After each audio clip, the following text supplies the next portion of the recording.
So I'm talking about St Kevin's College, the educational and sports facilities that we've designed in Melbourne. Firstly, I'd like to take you through who DCE is, the history of the site, the new facilities, some of the design constraints and construction. So Dalton Consulting Engineers, DCE is what we're probably affectionately known as. We're privately owned and passionately managed by civil engineering consultancy with a growing global footprint. We've got a number of jobs through Queensland, Victoria and now in China. So we specialise in 3 core areas with urban development, infrastructure and sport. DCE has become one of the most recognisable firms in this provision of innovative civil design and project management. We're committed to the world's best practice. DCE is an industry leader in technology, innovation and currently works with some of the largest developers in Australia, water authorities and sporting associations. So we complete our work internationally from our 3 offices, which is Baldwin, our main office, Milton, Queensland, just across the river there, and now in Geelong, just recently opened up in the last few weeks. So let's talk about the project. Where is it? Most of you may know if you're from Melbourne, it's the old Coles car park. St Kevin's bought the site in 2012, and by bike, by car or by train, it's less than 10 minutes for the school, so they saw that site as an attractive site for them, so they purchased it there. There's an outline in red there of what the site is. But I thought I'd take you through a brief history of the site. Most of you have known, if you're from Melbourne, it was a Coles car park, but back in 1835 to 1855, the first squatters used the land there along Gardiner's Creek, and they farmed the land for cattle, vegetables, pig farms, fruit plantations and vineyards. In the 1909 to 1988, it was used for the brickworks. That's what most people, if they can remember that site then, is what they'd remember it as. And there's just a sort of a plan of what the actual site looked like back then. In 1950 to 73, it was a cinema. Up on the top right-hand corner of the site, there was a cinema. And then it became a dumping ground in the 50s to the 70s. More recently was the Coles' head office. And in 1968 to 2008, the Taronga village was there, as it was known then. Stocklands purchased the whole site off Coles at some stage, and then their plan was to build 785 townhouses and apartments. There was a bit of an uproar around with all the local residents, so they ended up only building 1 apartment block, which is nearly 300 apartments, 22 retail shops, and that's when the school purchased the site. So they purchased 5.4 hectares in 2012, and this is basically all the rest of my presentation is on. So it's the largest privately owned, fully synthetic, that's the turf that we're putting down in Australasia. So it's 5.4 hectares, 3 FIFA soccer pitches, which is incorporated with an overlay of AFL fields.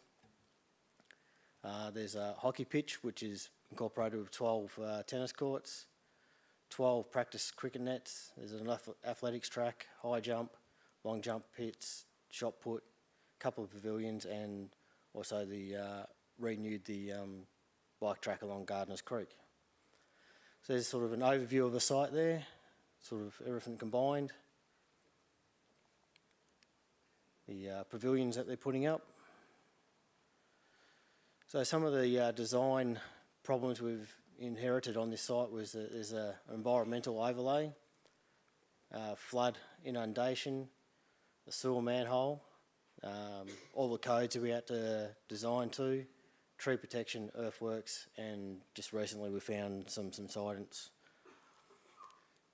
The environmental overlay, so it was basically where the tip was, so which has all been filled over a clay capping layer now. So we had to basically assume all our design was above that clay capping layer. So obviously in 12D we imported all the information that we could, including all the gas relief pipes that were there, and ensured that all our drainage, if that's come up clear enough, that all our drainage was above that clay capping. So with the drainage being the deepest asset we're putting in, so that sort of dictated where our finished surface levels were. That's a drainage long section, so we could see in real time where we were putting the drainage. Yeah, and once again, just in real time, we kept that the drainage above the capping layer. With the flood inundation overlay, over the years they'd placed a lot of fill on the site, and it was sort of uncontrolled fill, and that's sort of the area of the inundation. There's a couple of houses there that do flood from time to time. So it was, we had to ensure that all new construction was above that flood level, and any fill material that was placed in the eastern side of the property in the early 1990s has created a bit of an issue. We found a manhole that is actually in 3 metres of fill.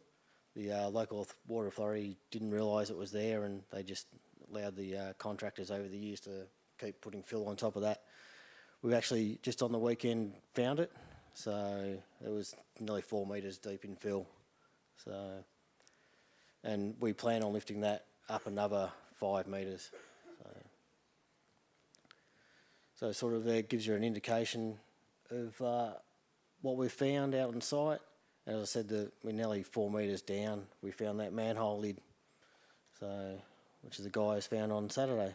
So a nice big shaft there that they've had to put in. So we're going to build that up to the current level and then add another 2 metres on that. So all in all, apparently from Yarra Valley Water, it's the biggest manhole they've had to lift in their history. So, which is pretty scary. With the design compliance, we had to comply with the FIFA codes, the IAAF codes for the athletics track and the long jump pits, shot put, the athletics track there, the Cricket Australia for the practice nets, FIH for the hockey pitches and tennis courts, and then we also had to comply with DDA and the building codes for all the roads, which created a problem in itself that by being so flat, the site, with all those codes, it created a lot of fill in certain areas. So it's sort of long section and cross section of the roads, which all complied with AS 1428.1. And I also did a slope analysis to make sure that I was inside all those codes. So the grey bits are the only bits that fall outside the codes, which didn't really matter. Tree protection, we had to make sure all our fill was away from the tree, which created a lot of retaining walls around that bottom end of the site. Earthworks, due to that clay capping layer and our site being relatively flat, we've ended up having to import 40,000 cubic metres of fill, less the 15,000 in cut. It's a nice pretty plan. The blue and sort of magenta colour is our deepest fill. That's about 3 metres of fill in there. So we got a bit of subsidence on the site, which we found over an existing drain. As you can see, it sort of just started falling away. Sort of since we took over the site, we found that the contractor that put in that drain had a bit of a fight with Coles and just ended up putting rubbish in the back of the pipe for the backfill, and hence it's all just caving away. So, and the guys out on site picked it up on survey, and over the last few months we've been able to record how big that subsidence is. So now just into the construction. So construction started in March and it's expected to finish in 2017. So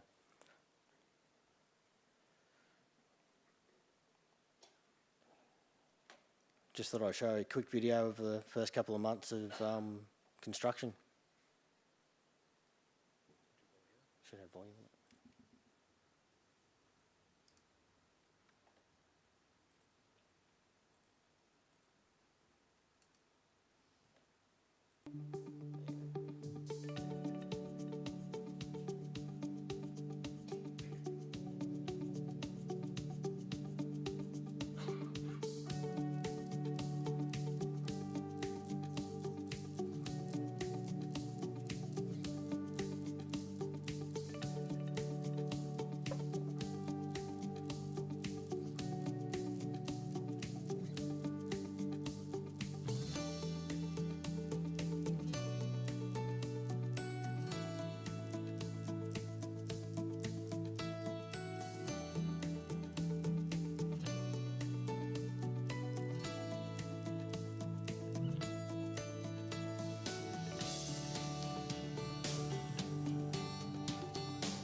Yep, so that concludes my presentation. Thank you.